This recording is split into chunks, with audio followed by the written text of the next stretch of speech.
What's up, everybody? It's your boy Mel here for another classic review. I hope everybody's doing great. I know what I am.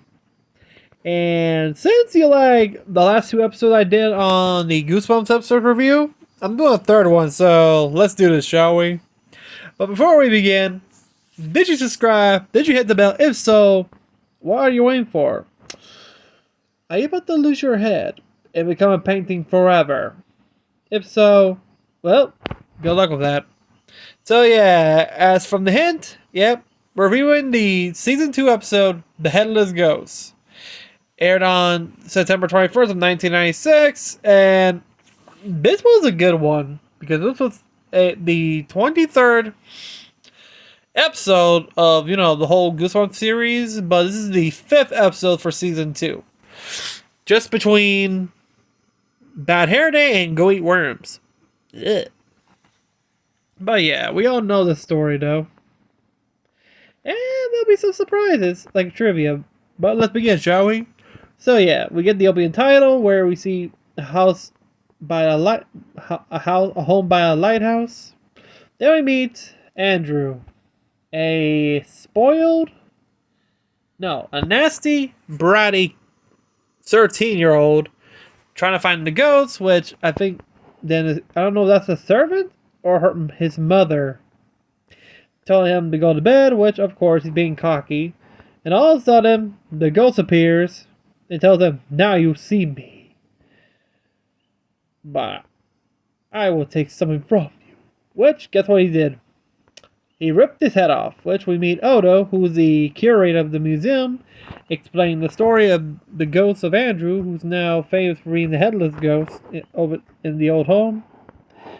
Hill House, that's the name of the famed museum, which of course, oh boy. Soon, all of a sudden, we get some jump scares, and guess who it was? Our two pranksters. Stephanie and Dwayne, played by Andrea Benadir and Kenny Vadas. Fun fact, Andrea here, this is her first time. Her second time will be in season 3, playing... Shit, I forgot her name. Shit. I forgot her... Let me check. Oh boy. Jillian. She played Jillian Zinman in season 3's episode Bride of the Living Dummy. Yeah, the one that Slappy wants to marry, instead of the doll. Mary Ellen. But we'll get to that episode later, in another time. Let's continue with this. They've been known for pranking every time they go to Hill House, literally. Soon Odo got tired of it and kicked them out. But Stephanie doesn't take a hint and throws a snowball at the knocker, which even Dwayne says maybe they should just cool it, but hey. But soon we see the knocker start to glow green eyes. And we see somebody watching behind the shadows. Next day, we meet them again, this time back in the manor. They're plotting something. They start exploring, so their idea? To find the head of Andrew. Of course, they in the door, which Odo sees them, but they make sure they're in their best behavior. Of course, they don't. They pass by portraits, including the portrait of Andrew, with his head on his shoulder, on his arms. If you recall, he's headless, so yeah. Soon, they start exploring the house, and wait until closing time until they can explore. After that, they found a mysterious room, which is a hidden secret passage, which turns out to be leads up to the captain's room, I think. But until Odo catches them and kicks them out, telling them they have no respect, they don't respect Hill House, so they're banned. Of course, Stephanie's pissed off, and soon, but not before that, they meet Seth, who they don't know who he is. He never reveals what he is. If he can show where their ghost is, so of course they have to wait until closing time. Soon, They're inside the house with a light candle. Soon, Seth takes them to rooms that are on the tour. They first enter a room. That's when Dwayne knows a dumbwaiter. Asks what it is. It's used for bringing food up downstairs, which, of course, tells another story of another boy named Andrew, who is a selfish brat. How selfish? He likes ice cream. Strawberry ice cream. He can't get enough of it. Yeah, he's a selfish boy. He keeps getting the maid hopping. More. He can't get enough ice cream. Yum. Until one day, the dumbwaiter stopped mid up. As Andrew tried to grab it, he fell down. As the maid opens the dumbwaiter door, she screams, and what he says was, "You can't tell between the boy's face and the ice cream." Yikes. Soon, they about to leave. They leave, but Dwayne's hesitant. That's when he knows the dumbwaiter moving by itself, and he goes. Soon, they go to the secret passageway, which turns out leads to the room belonging to the old sea captain. Soon, Seth locks the door, which Dwayne knows is why you locked the door. That's when Seth lies and say his name's not Seth, it's Andrew. It's been Andrew for almost 100 years, which Stephanie replies, "You can't be Andrew. He lost his head." He said, "This ain't my head. I borrowed it." "Well, I made a new one, so I'm taking yours. I can just give this back." Soon Dwayne tries to why he needs his, and why not take Stephanie's, because he'll look funny. Well, no shit. She's a girl. You want a girl's head? That's when he started to try to intimidate Dwayne by scaring him, like how to rip his head off. Soon, that's when Stephanie hears the dumbwaiter, and guess what's in there? Andrew's head. And he says, "What are you expecting? Ice cream?" Of course, he tells Seth that's his head, but nope. Seth's not the Andrew, because the Andrew's actual torso just appears out of nowhere. Walking slowly, trying to get his head, but of course, the clumsy elf drops it, and he says, "Ow! This is a head, not a bowling ball." Wow. There were bowling in that generation? Didn't know about that. So that's when Stephanie was staring at him. That's when Steph looks at him and says, "What are you looking at?" And she says, "Who, me? Don't play stupid, girly girl. I'll let you know that my bark is worse than my bite." Damn, of course he's bratty. So he disappeared. That's when they try to find out, wait, but who is he? That's when Oda appears out of nowhere and explains that Seth is a no good kid, just like Stephanie and Dwayne with the pranks, but he's been a former assistant of his. Of course, I'll chastise him for pulling these pranks to show respect to Hill House.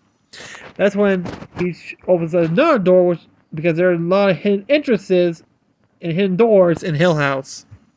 So he lets Dwayne leave, but he tells Stephanie to stay because he wants to talk to her for a bit. Which, of course, Dwayne was worried, but Stephanie said, "Don't worry about it." As she closes the door, she turns around, and guess what? It turns out Odo is the ghost of the seafaring captain. Which, of course, Stephanie gets and tells him, "Odo, what are you doing?" And he says, "That's Captain Odo to you." Which, it turns out, Seth is the ice cream boy. Which, of course, Andrew, the headless one, is jealous because he never shares his ice cream to him. Yeah. Which, of course, Odo is about to punish her for the pranks she's been doing by making her a permanent member of Hill House. As in, painting her in a portrait. And not just any paint, these are curse paint, which Odo used to paint his victims out of existence. They'll be in the portrait and become a ghost forever.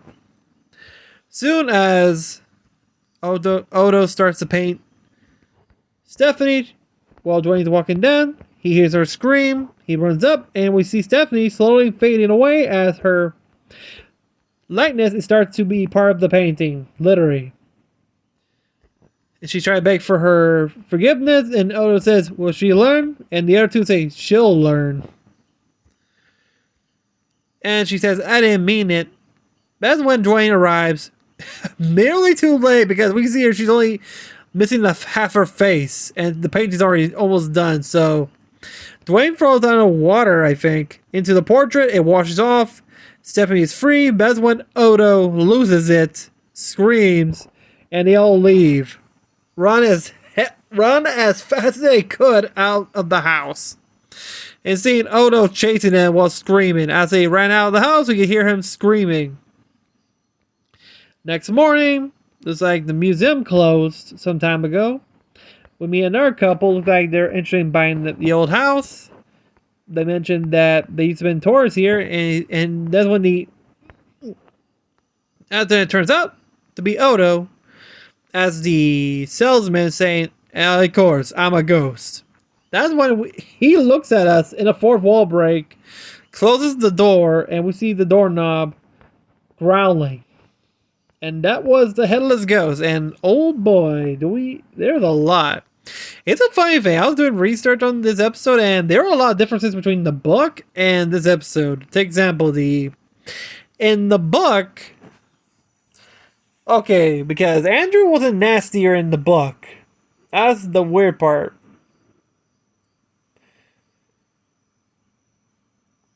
And here's the funny thing. Andrew had a sister and father that was in the book, but never mentioned in the episode. And also, Annabelle, who was the captain's wife, actually returned, only to find his wife left him for another man, leading him to die of a broken heart.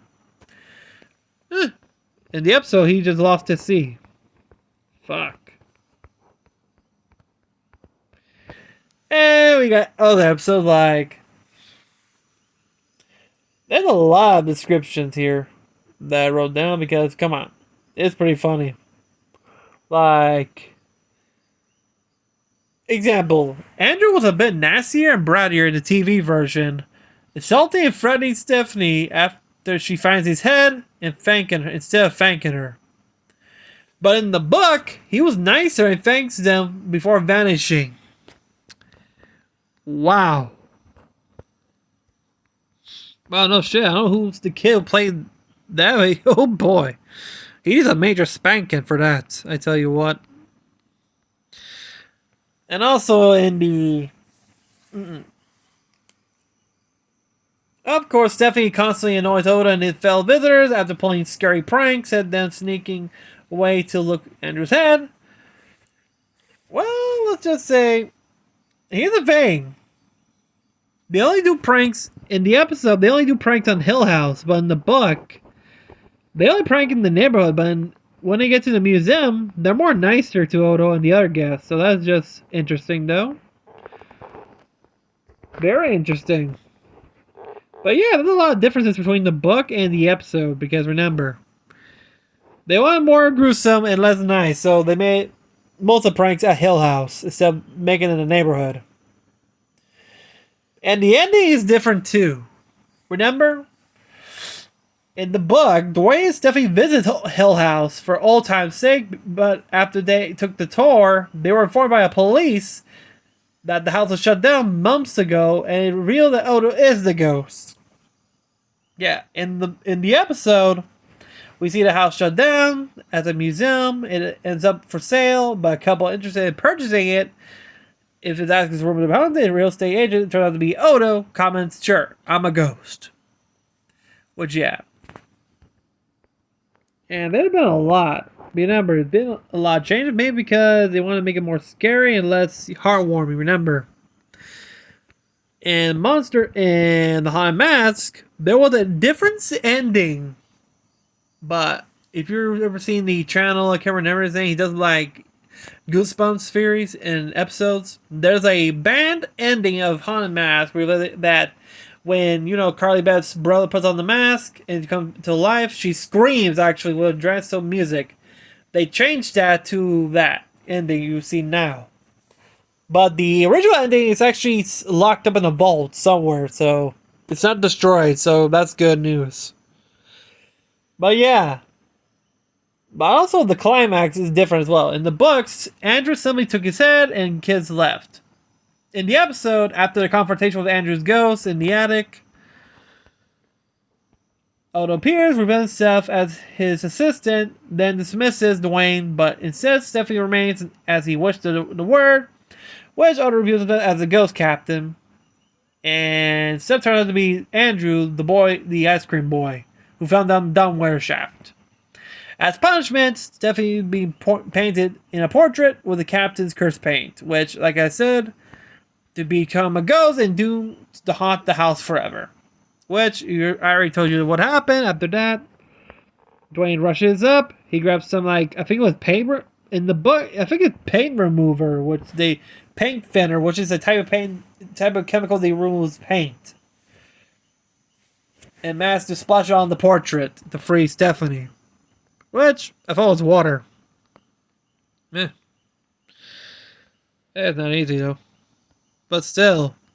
I love this episode because, come on, I'm always a sucker for Headless Ghost, like the Sleepy Hollow. Even, I remember my first Scooby-Doo episode, the Scooby-Doo Where Are You? It was with the Headless Spectre. They're down south, and when their car breaks down, they meet some old man who tells them there's a well, but there's a Headless Spectre there. As Shaggy and Scooby go for a well, they see a ghost in a well. I think I read the opening titles. We see somebody carrying a candle, and the guy has no head, which I read that Cookie a lot. But more deeper. If anybody remembers the episode, you know which one I'm talking about. But yeah, back to Goosebumps. Man. And I remember this, I've seen this while I was in the 4th grade. Back in Cartoon Network. And I think 4th grade or 5th grade. When they brought the reruns of Goosebumps to Cartoon Network. Wow. I remember the Headless Ghost, and that was a tough one there. They even did it on the weekends before they stopped, which was a bummer. I kind of liked it. That was my favorite thing to watch during the weekend. But yeah, let me know what you think of the Headless Ghost. Did you like it? What was your favorite scene? And if you read the book, you can tell which was your favorite scene from the book, or you can compare it to the one from the episode. So yeah. Leave it down on the comments down below and tell me what was your favorite scene from the episode and also from the book as well. Because there's a lot of comparisons between the episode and the book. But yeah, if you're new to the channel, remember to subscribe, hit the bell, like this video, and I'll see you next time. Peace.